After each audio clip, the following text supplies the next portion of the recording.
So good morning, dear Thai, dear Sangha, dear friends. And so we're on our Sunday day of mindfulness at Deer Park Monastery on September 8th in 2019.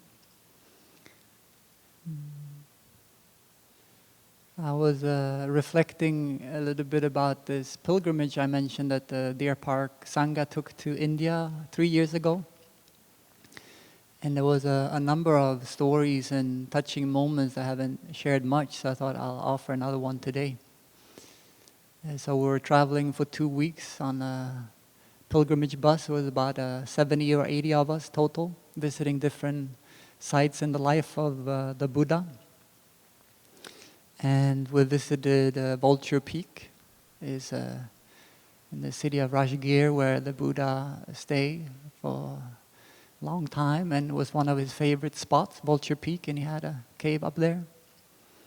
And so we walked up to the point, and not surprisingly, we're not alone.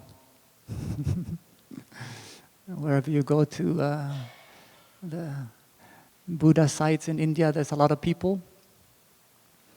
And so we walk up as a Sangha and practice what Thai, our teacher, has instilled in us of enjoying each step, like we're doing during walking meditation. And to really enjoy and arrive and feeling at home with each step is very helpful if we don't talk. So we're flowing up the mountain like a stream, like a river. And when we came to the top, there's like a plateau. It's a beautiful view with some other ridges and a little city below. And there was a spot just enough for us to squeeze in. And we were kind of spread out a little bit too, but we could sit. And a group of Vietnamese monastics were there chanting in Vietnamese as we're coming up. So for a while we just sit and listen to their chant. And then when they end their chant, we go into our sitting meditation with the evening chant and do a silent sitting meditation. It was very interesting during that period of time of practice up there. There was a group of Thai lay friends that came up and chanted in Pali. There was a group of a dozen Korean monks that came up and chanted in Korean and prostrated. But somehow it just seemed to smoothly flow into each other, like the one group starting and ending and another one continuing. And I see some smiley faces of our co-pilgrims here today. So somehow there's a lot of harmony. Maybe it helped that there was one man attending the place too, kind of ushering people around. But mostly it was just this like bigger body knowing what to do and give others space too to express themselves and to enjoy their moment at Vulture Peak. And so during that sitting, even with all those outer actions going on, I was coming back to my breath. And I had a feeling like it's very similar from my experience of going up to Escondido Rock, one of the mountains up here. So if you come on retreat, like family or holiday or something, we normally have a dinner up there, and we see the sunset from the mountain.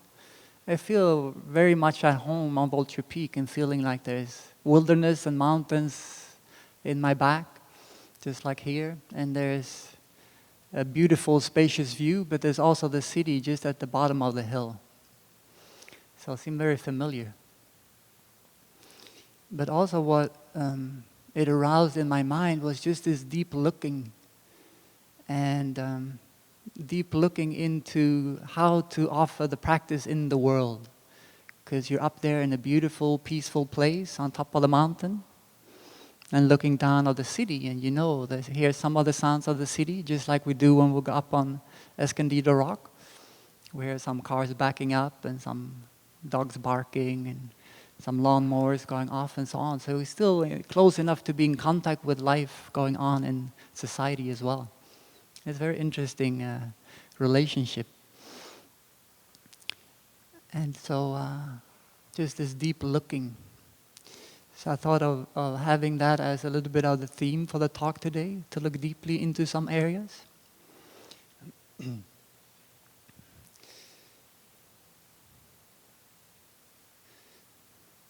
So sometimes to invite something new, you need to let go of something else, huh? So we let go of this for now.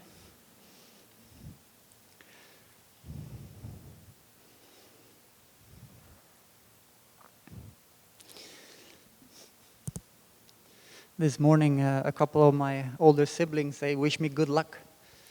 And I was a little bit baffled. I know what they mean, but I think they wanted me to have a good time and enjoy and let things be natural and easy.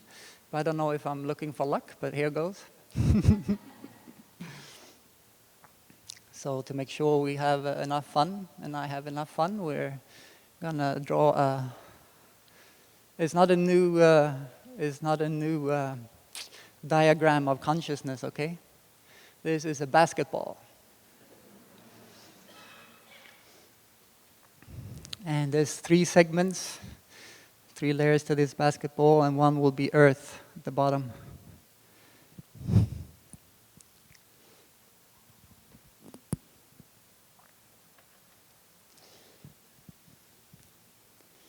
So recently I was in Alaska with Phap Ho, and we led a retreat up there. The theme was allowing Mother Earth to walk for us. And during the retreat too, my brother, he kept kind of a touch with Greta Thunberg's sailing across the Atlantic Ocean.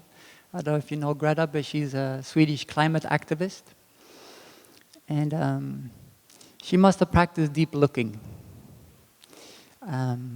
In one talk I heard her give, she's maybe 15 or 16. In the last couple of years, she's been spearheading school strikes for the climate. Some Fridays, instead of going to school, she would go to the Swedish parliament. And just sitting there, and as a way of calling the attention of the political leaders to the climate and the suffering caused by the changing in climate. And in this talk, she mentioned that when she first understood about the increased droughts, the increasing wildfires, the extinction of species, and the suffering of people being dislocated, and I think she touched despair, and she didn't speak for 2 years, saying like she got a depression. She didn't know what to do. And so I think there was also some love and compassion in there. She could touch and be well aware they're suffering. And so how can I relate to this immense suffering?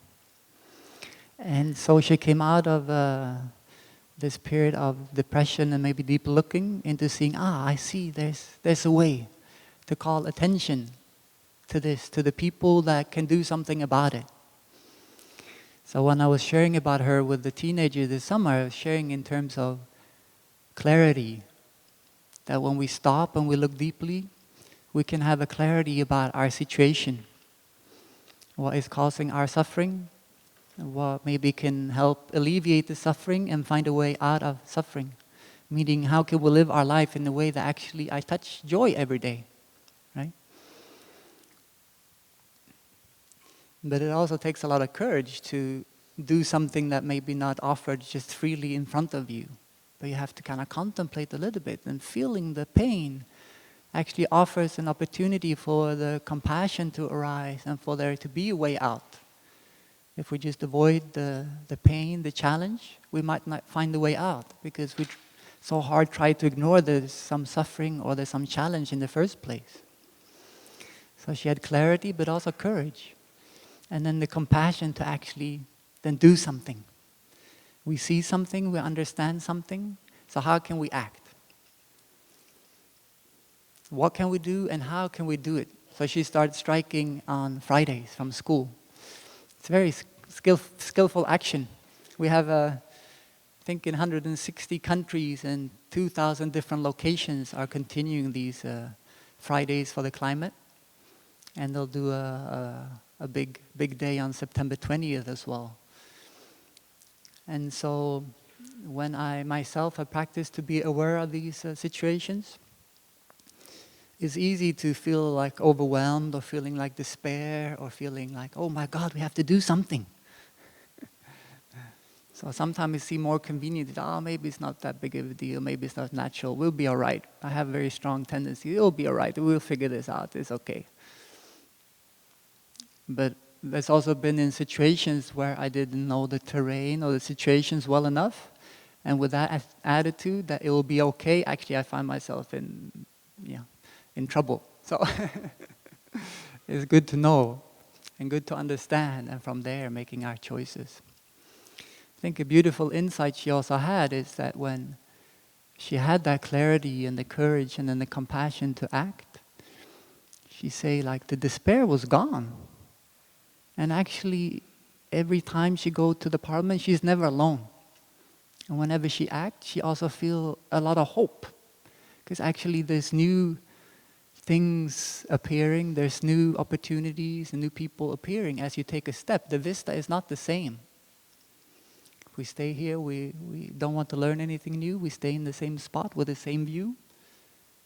No new opportunities or no solutions, or the flow of creativity cannot really flow because we're staying, maybe even stuck. So that's a beautiful insight. When we start acting, we might see hope all around us. And so as we started having Earth Holder retreats here at Deer Park. We started with a small theme weekend, and then there's been retreats, and then now there's the Earth Holder Sangha that's also inviting us to join the youth on this day. Actually, the youth is inviting the grown-ups to join on this day. So it's still their thing, and they're spearheading it, and they're also inviting grown-ups for extra support. And so when we start doing this, for me, it was clear that to write anything or to go to any marches or to speak out, you have to come from love and not fear. So it's the love and care for the planet as we're choosing maybe to use less water, or we choose to be vegetarian, or we choose to, not use our car as much. So it comes from love, it comes from care. Because we want others to have a good life as well, right? And we're not caught in fear. Oh my God, what's going to happen? How about us? Will we be okay? Other species are going extinct, but how about us? So we have this idea we're separate. We're going to get more into that during the flow of the talk today. But another kind of a pillar I felt for myself that was important is that is inclusive and is kind, is not based on complaining or discriminating or criticizing, but it's coming from a goodwill, a creative energy of including who wants to be involved and who wants to do it, and we enjoy doing it, rather than pointing fingers and complaining and criticizing, trying to find faults. Because that doesn't seem to help things grow and transform and flow. So if we can have love, if we can have an inclusive heart, and also to not be too caught in our expectation or hope of an outcome. We call this aimlessness.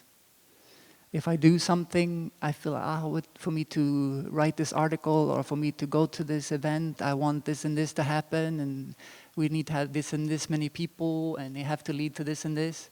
It's like then we're already losing our joy and our love for just doing it. We're looking at only the expectation of what the outcome we're hoping for. And mostly will never be fulfilled. We'll come to this later too. And so how can we still act then? If we're acting aimlessly, we're not just lost direction or lost kind of a focus. But we do it diligently. We keep coming back and we're seeing maybe I forget about what's most important in my life. And I come back and I keep taking steps. I'm willing to learn. I'm willing to put myself in new situation to understand my role in this.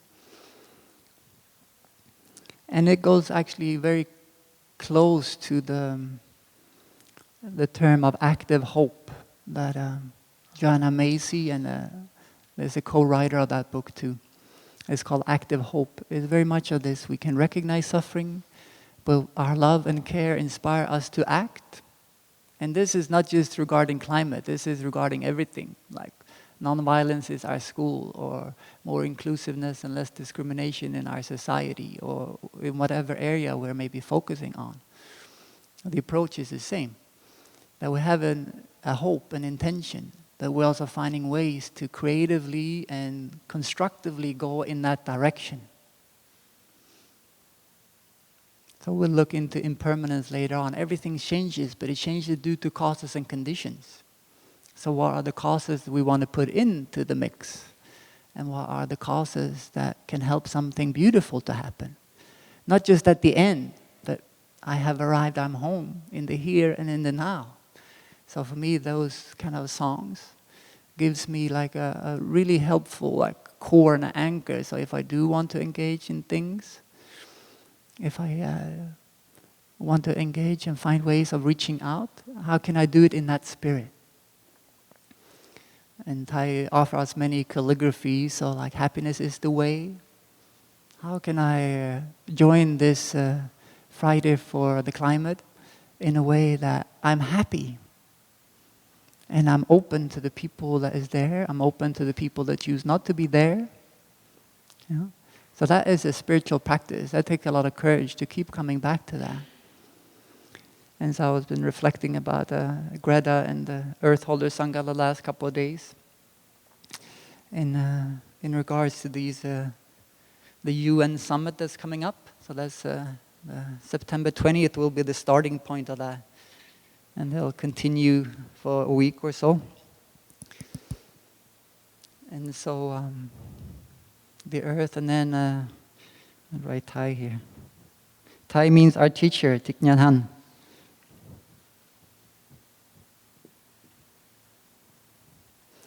And so being on tour with Thai, sometimes during a retreat or a public talk, Thai would say like something like, some people say that Thai only talks about breathing in and breathing out. And then smiling broadly say, and Thai is fine with that. Especially when we travel in India, in Asia, other Asian countries too. Sometimes we have an idea we need, because many are Buddhist already, so they know a lot of Buddhist teachings. So breathing in, breathing out seem a little bit too simplistic and, you know, it's not worthy maybe of them. So breathing in and breathing out. But then as you go through a retreat like that with Thai, he kind of baffled us and go through the 16 exercises of mindful breathing and how to take care of our body. So the first 4 exercises is about the breath and the body. And we do this a lot, to come back to our breathing, following our breathing, and not just so it's patchy and we're kind of, I'm breathing in, and then we're daydreaming around and we're breathing out, and we're like continuing our rumination. No, but we follow our in-breath and we follow our in-out breath. All the way through. And so there's different ways of doing this. You know, I like to follow the breathing in one spot. So I can follow the whole length of the in-breath just at my nostril. And there's maybe a little pause, and then the whole out-breath just at my nostril. Or I can follow it by the rising and falling out of my abdomen. But also we can, if we feel inspired, to follow the whole length in terms of how the breath travels into the body.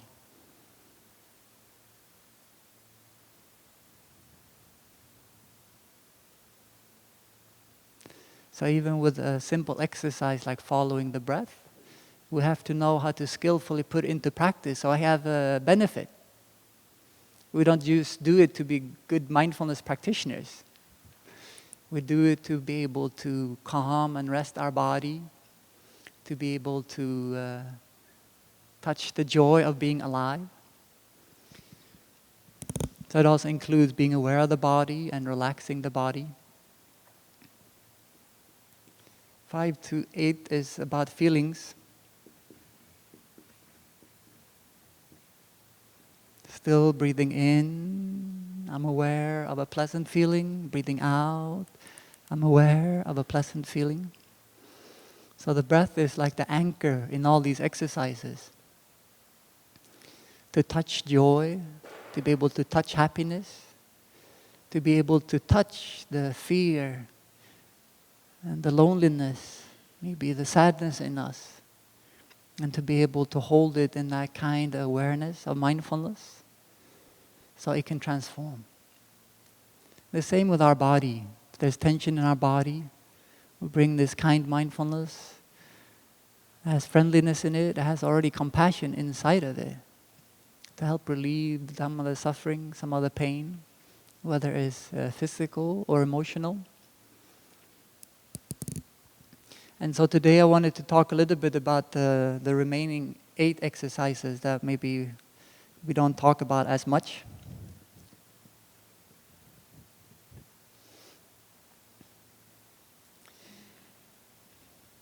First is aware of mind.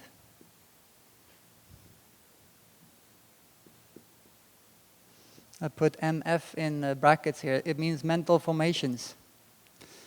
So let's unpack that a little bit. Aware of mind, I breathe in. Aware of my mind, I breathe out. So this includes both the content of our mind and the actually functioning of our mind. And so we already mentioned feelings. So feelings is also part of the mental formations. And so even being aware of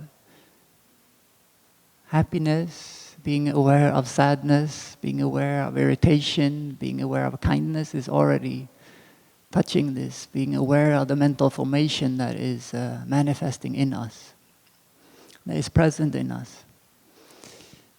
But it's also interesting to explore how our mind works.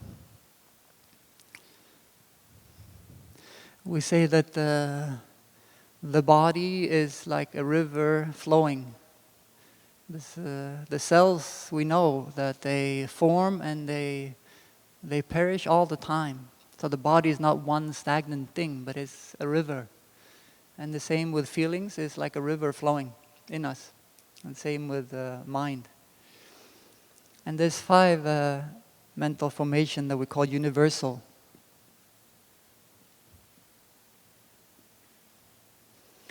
That's always functioning, and they function with all different elements of our consciousness. So the first is contact, then feeling,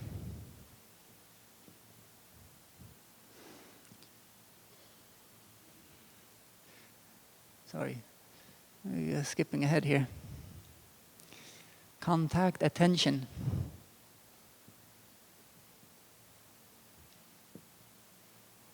Feeling,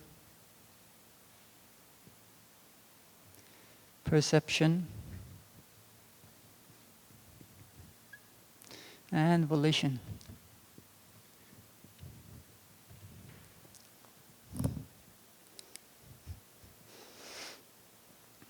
So our mind is not something that is separate and just doing its own thing, but it's actually doing everything in contact with objects.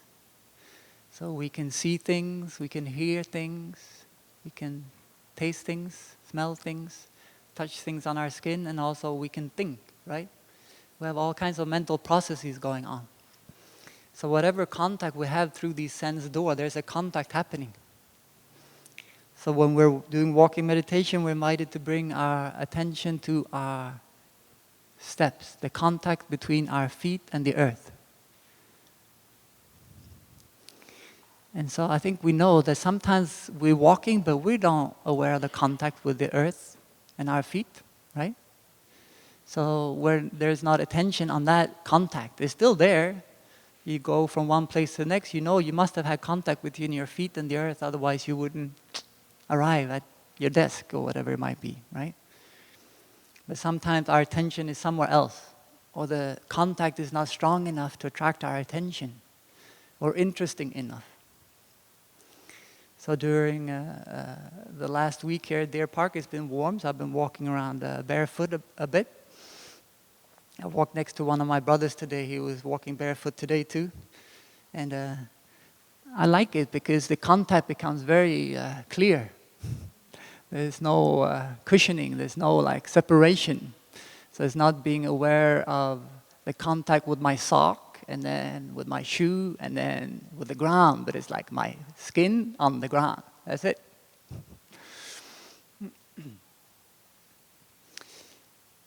And at times it feels very pleasant.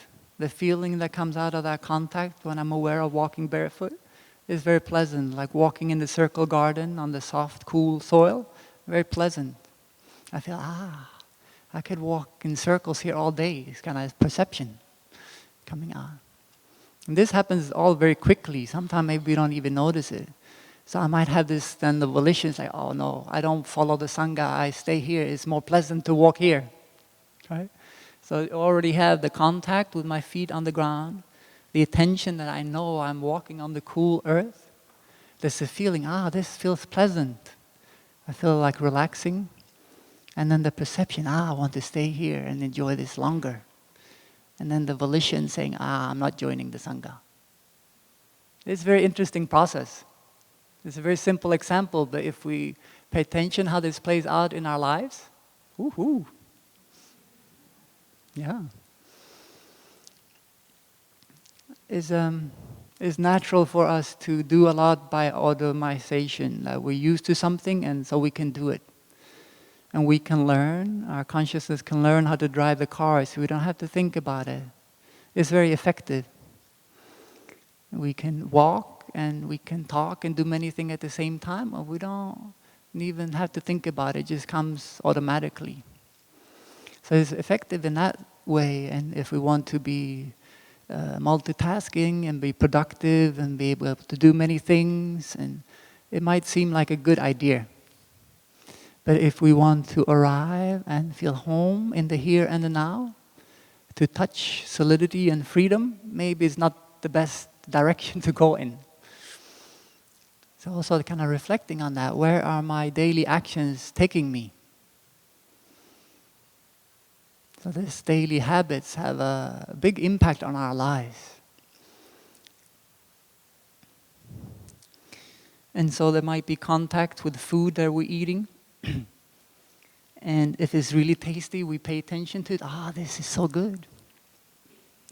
And there's also like a general bias in us that things that are pleasant, we want to keep them around for longer.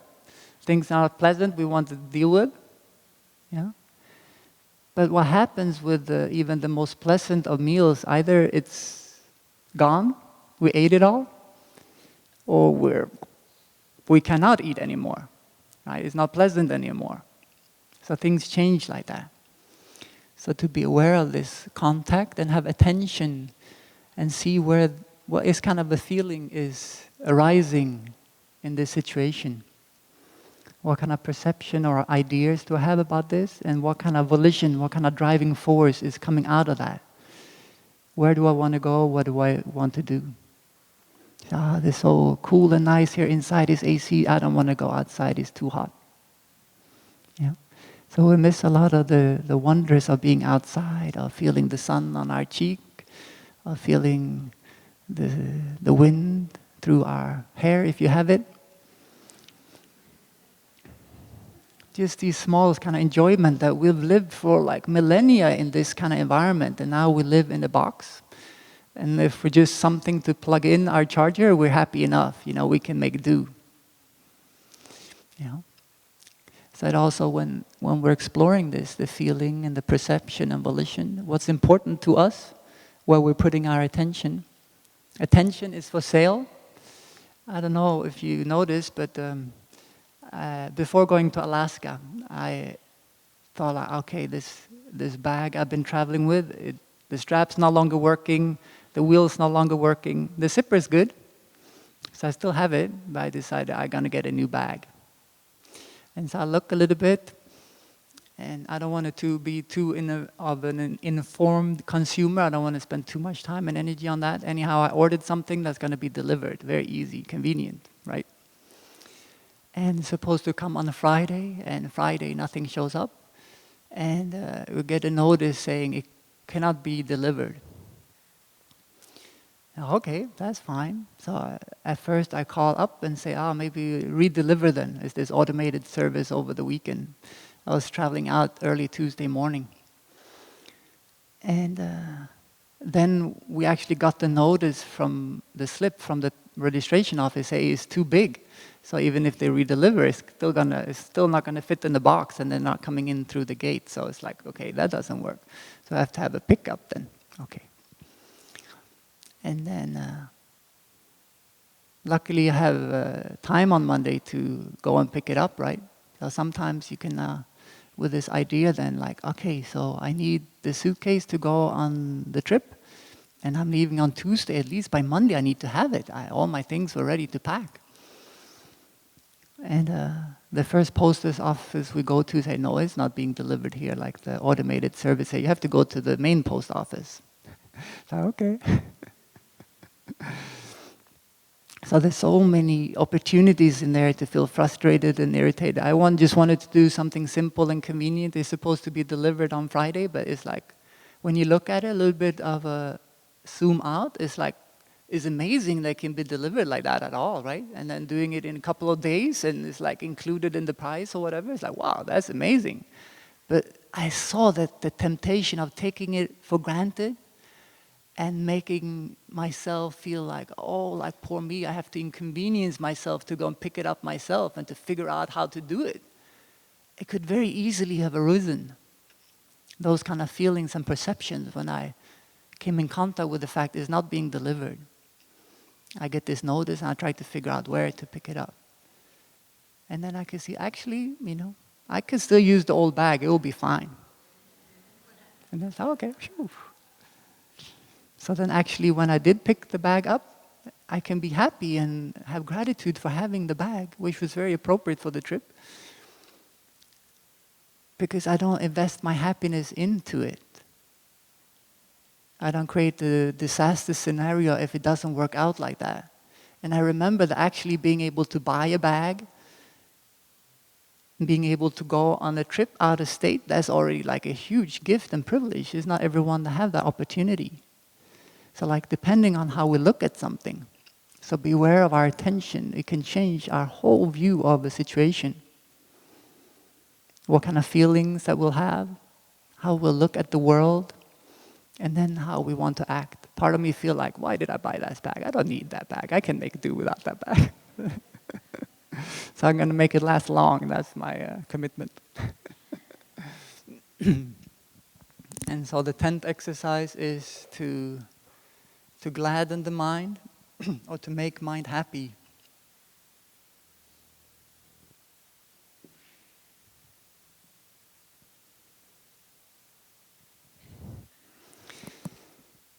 And so one way of doing that is to come in contact with the beautiful qualities that we have in our mind.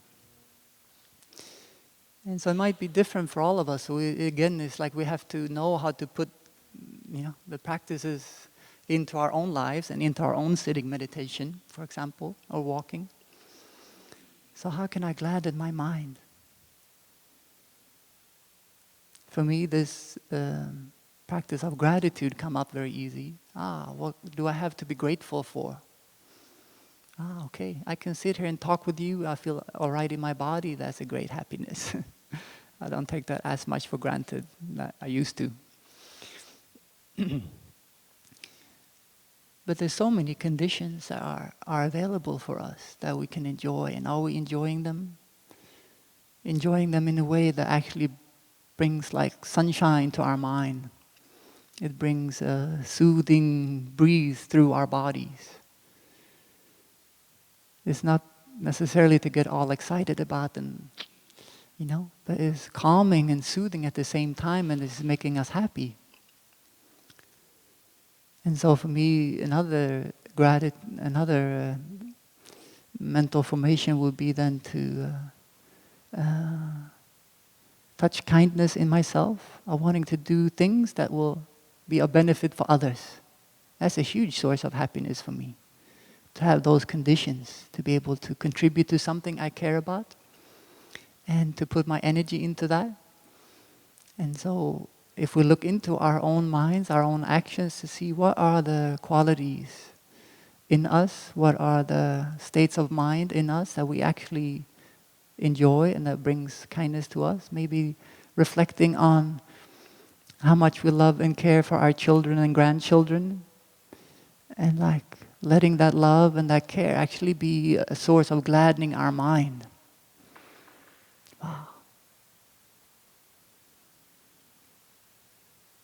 And the worry for them might sneak in. So this is still a practice. How can we bring these elements up, come in contact with these elements in our consciousness, in our mind, that actually gladdens our mind? And so practicing with that is also very helpful if we're able to concentrate our mind.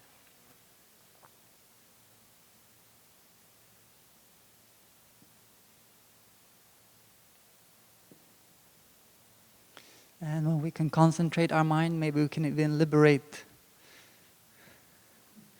mind.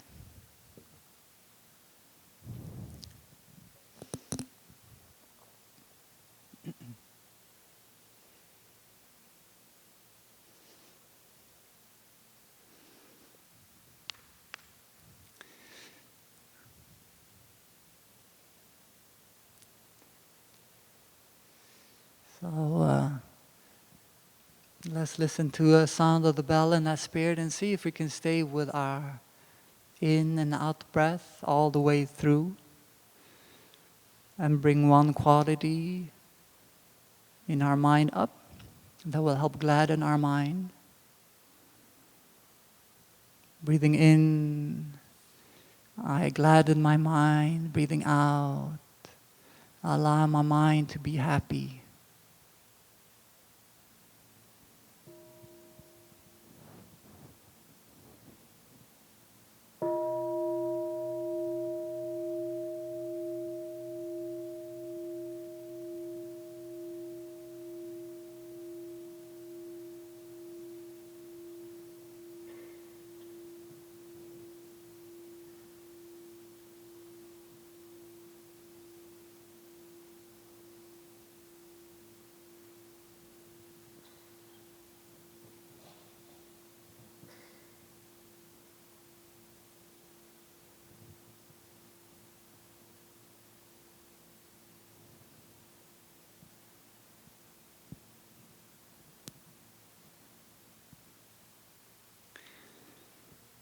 And so a couple of qualities that came to me is, one is determination, to keep coming back to what I find is the most important. Keep coming back, bringing my attention back to what I care about. And so determination to do what is calling us, like our volition. To be true to our volition can be one of the greatest happinesses. Doesn't mean it's always smooth and we can do it perfectly, but we're gonna forget and then we can come back and maybe we learn something new. And we get busy with other things and we realize like, what? Why spending all that time doing those things? And we come back. So that determination of coming back, continuing in the path that our volition, because we can touch it, is our compassion. It's our clarity, it's our courage. It's not someone else telling us what to do and how to think, but coming from inside of us. That's how we can be life-giving like that. That's how we can make it give happiness to our mind. And how the quality that came up is generosity. When I feel like I can share what I have and my time and energy, whatever I have, I feel happier. If I just try to get the most out of things, that kind of stinginess, for me, it hasn't proven to make me happier, really. More anxious and more like, grudgy maybe, or grumpy, but not happier. As we're concentrating our mind, it means that we can stay with something. So we can stay with our in and out breath for a period of time. It doesn't have to be hours and hours, days and days, but still enough for us to be able to calm and relax our body, for our feelings to settle, for us to be able to bring joy to our mind. And then we can start seeing things more clearly. Yeah, clarity doesn't just come from nowhere, but it's actually like settling all the dust, letting it settle and settle and settle. All the pulp and the juice, letting it settle.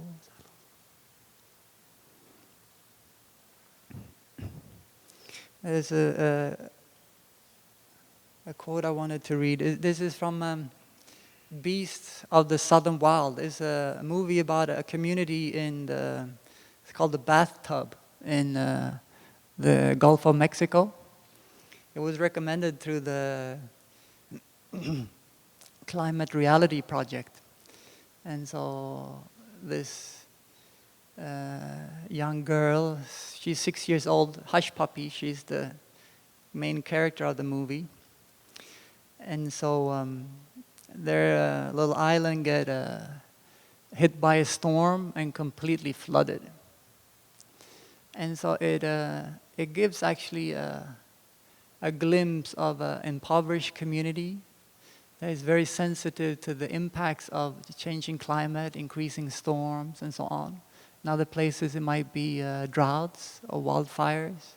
In some places, it might be communities, low-income communities, having to live close to oil refinery, and so on. So it helps open a little bit like a different vista of things. But she has this beautiful insight that goes together with concentration, and how when we're concentrated, we can see things clearly. So here's Hush Puppy.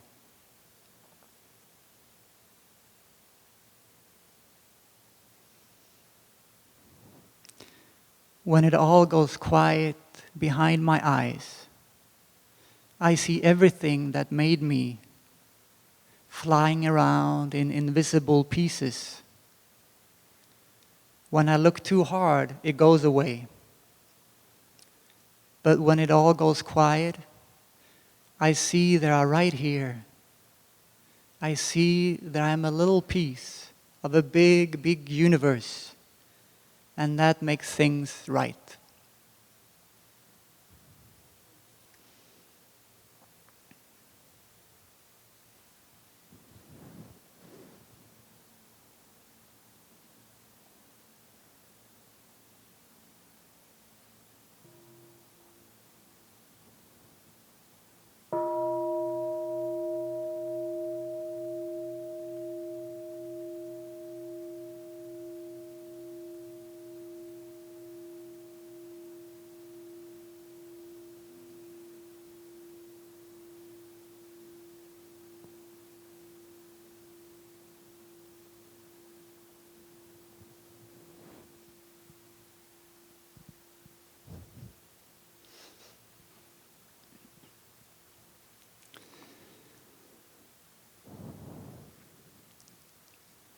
And so what I notice for myself when I practice these exercises of mindful breathing, sometimes I just practice a couple of the first few ones, and sometimes I practice the part of the breathing and then jump into some of the feelings, or I can jump straight into some of the aspects about the mind.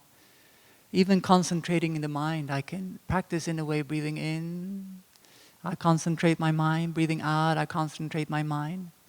And it's also bringing up that determination, okay, I will not allow my mind to wander in all directions for any little thing. And maybe there's some contact, there's some kind of impulse in my mind. Maybe there's, I start feeling something in my leg after sitting a while. But so again, if we can be aware of that contact and just, okay, let it go. We don't have to react right away to it. And so if my main concern, my main focus is to be here, because I see the value of being able to concentrate my mind, to be present with what is going on, and maybe even focus my attention. How do I feel about a certain situation?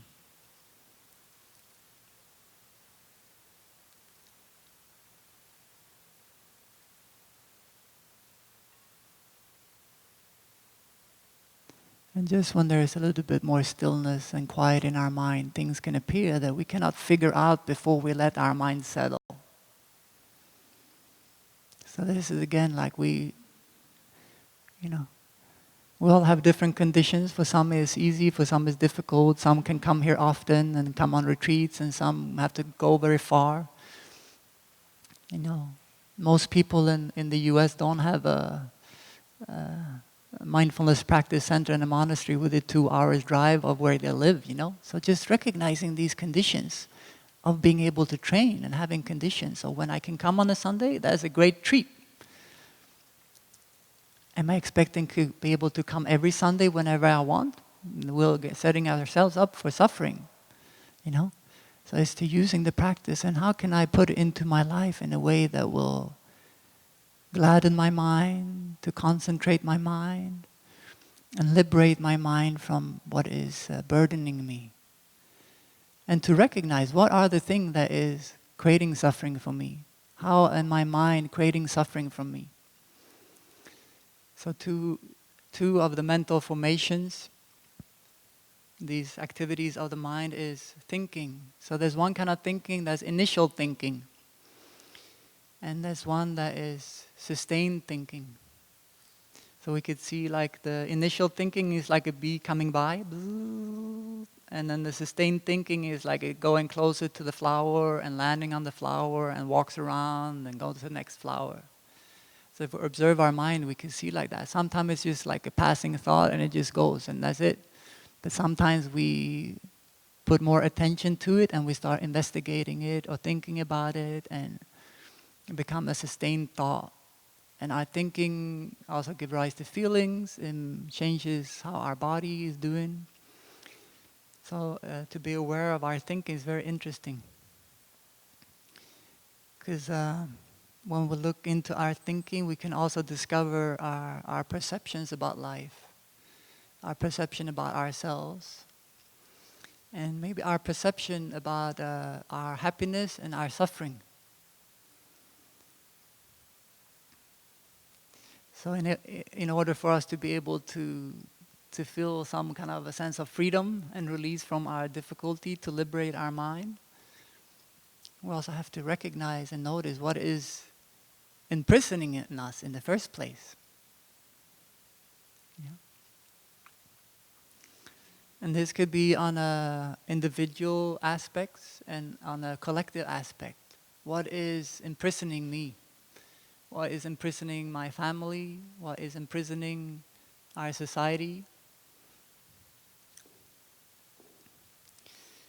And so this sheet of paper had two sides to it, so I thought I'd use both. And so it is a beautiful quote from Marianne Williamson in Healing the Soul of America, a recent new edition. It's about the freedom and what we want to liberate ourselves from. What we most need to be free from now is our tendency to distract ourselves from the pain of the world, our tendency to isolate rather to join with others, our own selfishness and unforgivingness and greed.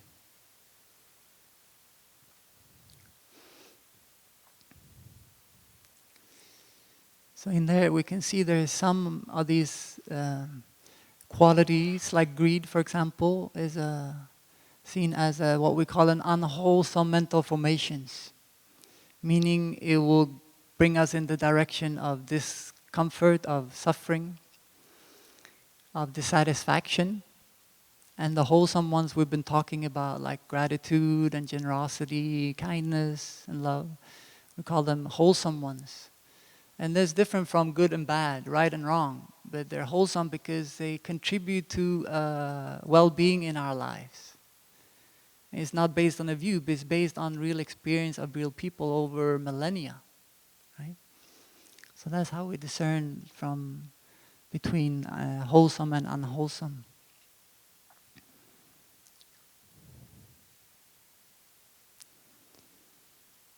And so I can see for myself that I have ideas about who I am, where I come from, what I value, what is the story of my family,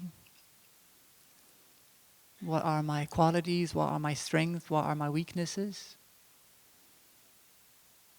And then I can ask, it's like, is that true? Is that the whole picture at least? We have a practice at the monastery we use every year. It's called Shining Light. It's quite enlightening in this regard about what view we have about ourselves, what perception we have. And so I'm always curious to hear my brothers, what they will bring up, both as my strength, but also as my weaknesses. To see, like, what are their perceptions of me? It's very interesting to kind of explore that we have limited perception about ourselves, at least.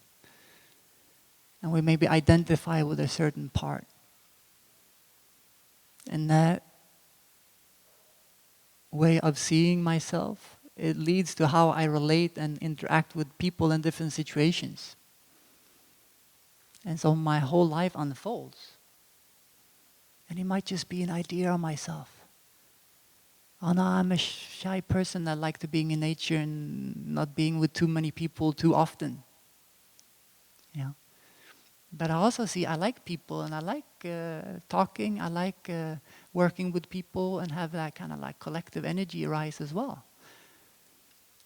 And so it's more like being skillful in seeing the different parts of ourselves and knowing when one needs nourishment, when one needs to be brought up to the forefront, and when one needs to like, okay, right now you don't need more quiet time in nature, man. You have the whole week of lazy day. Let's spend time with your brothers. And hear how they've been doing the last several weeks at Blue Cliff. Yeah.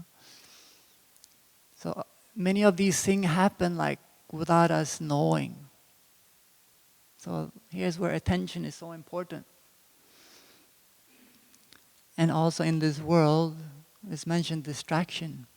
And we're not distracting ourselves only from the suffering of the world, but our own suffering, our own wounds. The child inside, the teenager inside. So how can I practice in a way that actually I have a whole Sangha inside of me already? There's a toddler, there's a young boy. Sometimes we do a guided meditation about a 5-year-old child in us to touch the fragility and the vulnerability of the child, to be able to embrace it. And we also continue with our parents and their 5-year-old child and their fragility and vulnerability, in order for us to give rise to compassion, like, wow, being a 5-year-old can be tough. And then sometimes we don't learn much from generation to generation. Sometimes we do, and sometimes we don't. So it's like, how can I learn more? So what I am passing on is not just what I receive, but I'm taking the beautiful, good things, and I'm transforming some of the challenges. Because I'm aware of it. Because I hasn't been distracting myself from that pain. So that is when I talk about the way out is in. Is to stop being distracted. And so in this electronic modern age, our attention is pulled in all kinds of directions. We could get many fascinating things up on our screen at any given moment. And so we can maybe use our concentration and looking into this and seeing, is this helping me? Is this bringing contentment? I want to say contentment and well-being rather than happiness. We might feel, yeah, it's great spending all these hours on social media. I feel very happy.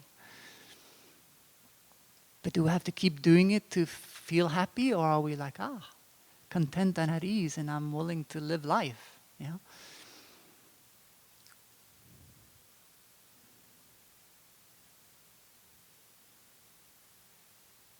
So our attention is for sale. So where you put your attention will also lead where your feelings, your perceptions, and then your physical actions will go. So this is part of liberating ourselves too. When we can liberate our mind, we can also liberate our actions, our thinking, our speaking, and our bodily actions. They're not separate. And so I think to take time to be able to really slow down, just following our breathing,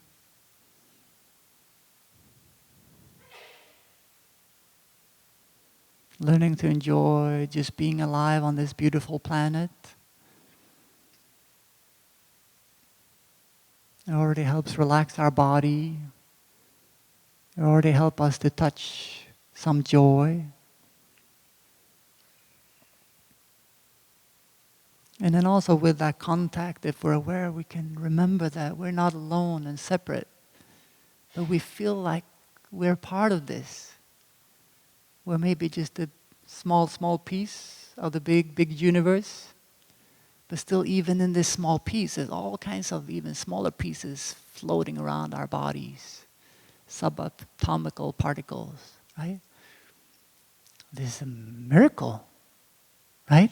That there's a planet in the first place that we can walk on. We can breathe the air. Yesterday I took a walk with some brothers who look up at the moon. I said, that moon's so beautiful, huh? It's waxing. But it's easy to just stay with that idea of like, yeah, the moon is nice and the moon is hot, great. But like, there's a round object floating around there and it keeps following us around. That's quite amazing, right? And we can predict it. It's been doing that like that for millennia. That's amazing. And even we might have perceptions about the earth. And some of those perceptions are just from the air we're breathing, the trees and the plant life, the topsoil. And if we look at the earth from outer space, it's mostly blue, right? It's oceans and rivers and lakes. But if we go into the earth, there's this super hard rock shell, all the different plates we know sometimes move around. So they're not, it's living, it's alive, it's moving. There's a dynamic process happening. And we go out the outer core, the inner core, it gets hotter and hotter. Air is hotter than the sun inside the earth. And so dense to keep the planet together and keep the moon right there. And help us to be able to walk upright. All those things that come together for there to be the biodiversity of the plants and animals. And that we've been able to find ways to live on all continents. It's quite extraordinary, So if we can touch that awe, if we can touch that love and care for our lives, for our children's lives, for our grandchildren's life, we also see that actually we cannot sacrifice this plant and that insect and this. What's next then?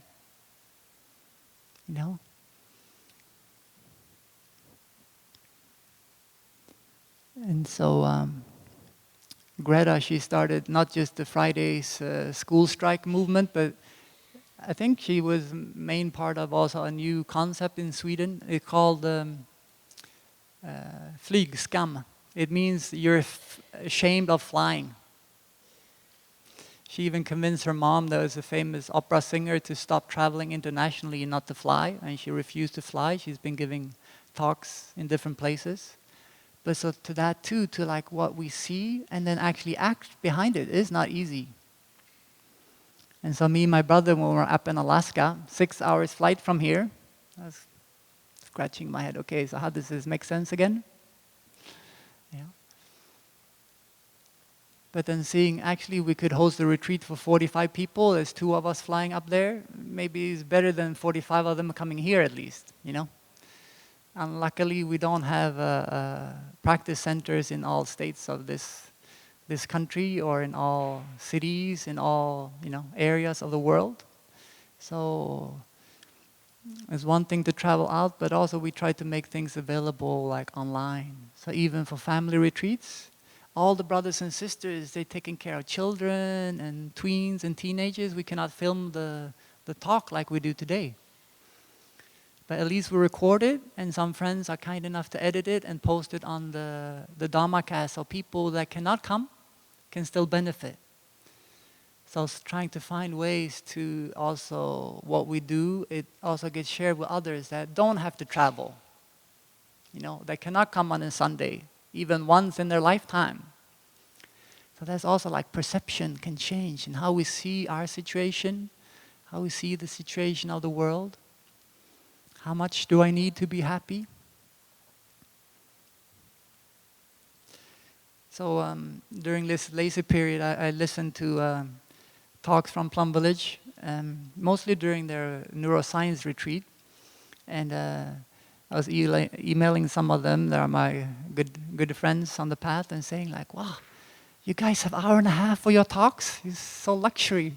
You can take your time and you can go into many topics. It's wonderful. So my time is running out, that's what I'm saying. But my roadmap here has still many places to go. I do want to share a couple of things to wrap up. I'll promise to share about 13 to 16 at another time. We can relate to objects of mind, our perception, in a way to observe the impermanent nature of all phenomena. How we can observe the disappearance of desire, this greed that is pushing us around. Breathing in and out and contemplating cessation, meaning letting go of notions, limiting notions of dualities that is not really helping us understand life.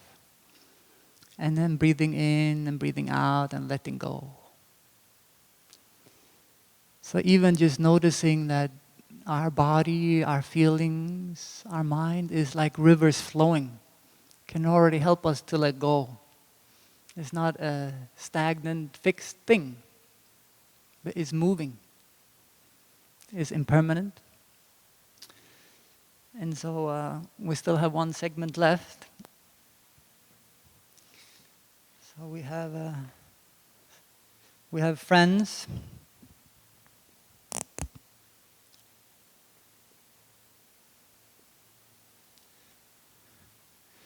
In our ceremonies to transmit the mindfulness trainings, we touch the earth in gratitude.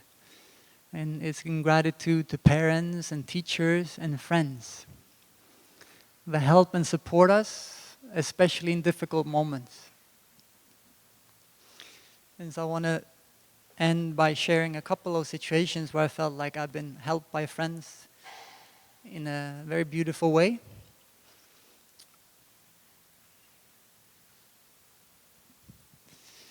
One way was an older brother telling me when I learned I was sick, saying, okay, you need to learn how it is to rest, to really rest. I heard Thai say that so many times. When an animal is injured, it goes to the forest, find a quiet place, and it rests. Just letting the body heal. But to do that, there's, even with limited energy, it's difficult. It's not always easy. It's like, oh, okay. Oof. Okay, yeah. What does it feel like to rest our body, to rest our mind? And what kind of healing can happen naturally when we do that? There's already insight available for us. There's already compassion available for us. We're just covering it up and distracting ourselves. Right? So resting. I had a conversation with Muska, a good friend that works for the Thich Nhat Hanh Foundation. And she shared some experiences she had with family members that had cancer and how to visualize and shrink tumors. And so she told me, like, if you're interested, we can practice together. I say, thank you very much, we'll see. And I didn't, and I did. But what came to me and how I practiced with it is that when I was sitting and I was following my breathing, I was introducing beautiful healing elements in the different parts of my body that had tumors. I had a crystal go into my lymph node underneath my left armpit. I had a diamond go into my liver. I had a bunch of stars lighting up my vertebrae as a way of bringing that light that beautiful energy into those places of suffering, of seemingly destruction and fighting. In my mind, I had like, wow, in light and beauty like that, nothing that wants to harm my body can survive.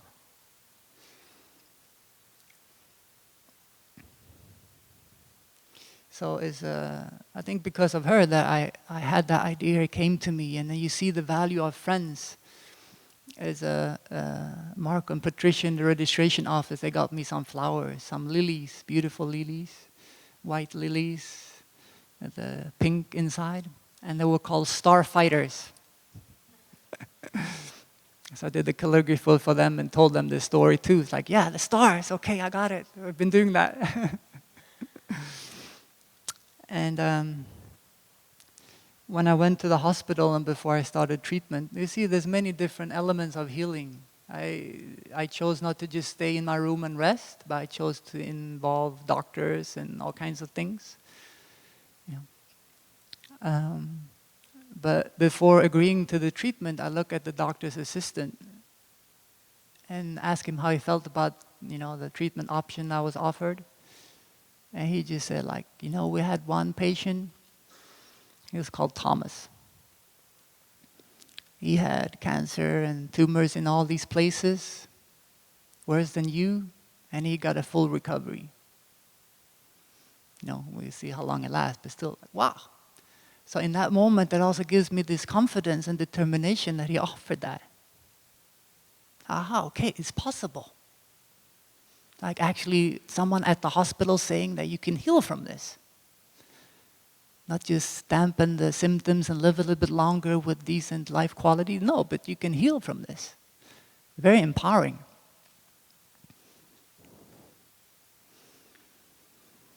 And so I'm very grateful for that. And there was one moment when I was sharing with, I think it was in the kitchen, there were some sisters there, and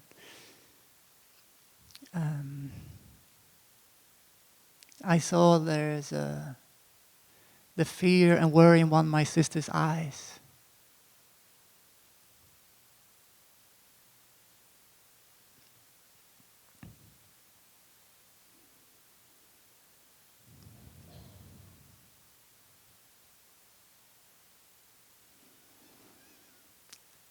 And so in that moment I could also touch that actually her fear and sadness is not just hers alone. And my healing is not just mine alone. So like that was the first time when in my mind I kind of decided, like, I kind of whispered, or like I just said the words in my mouth. I look at her, it's like, it'll be okay. That's it. And so I share about these situations because I feel like it helps strengthen my determination and clarity in what is the path to go. And not just hoping for the best, but actively engaging in my healing process and learning from the people around me.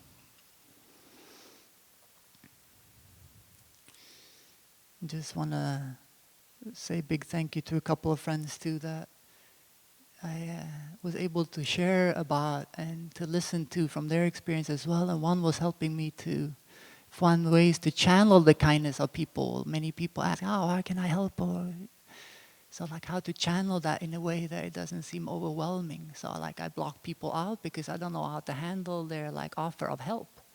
But actually I'm finding ways to channel that and asking some brothers to be in contact on some things and to say like, yeah, just if you continue to practice, you send me good thought, that's plenty, that's great. But having that prepared so I can say that.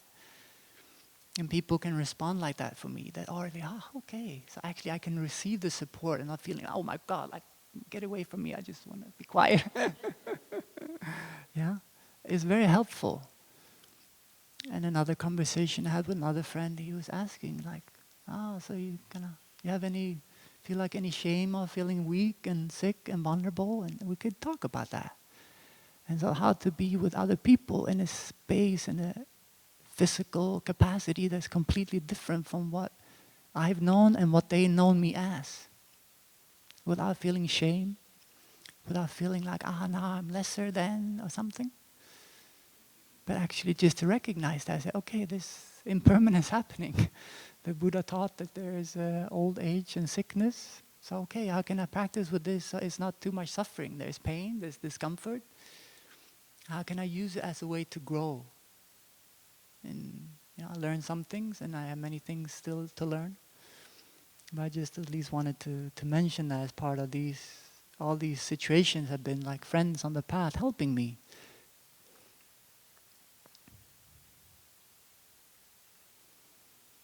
And the road and the great vista wouldn't have been the same without all of these people, right?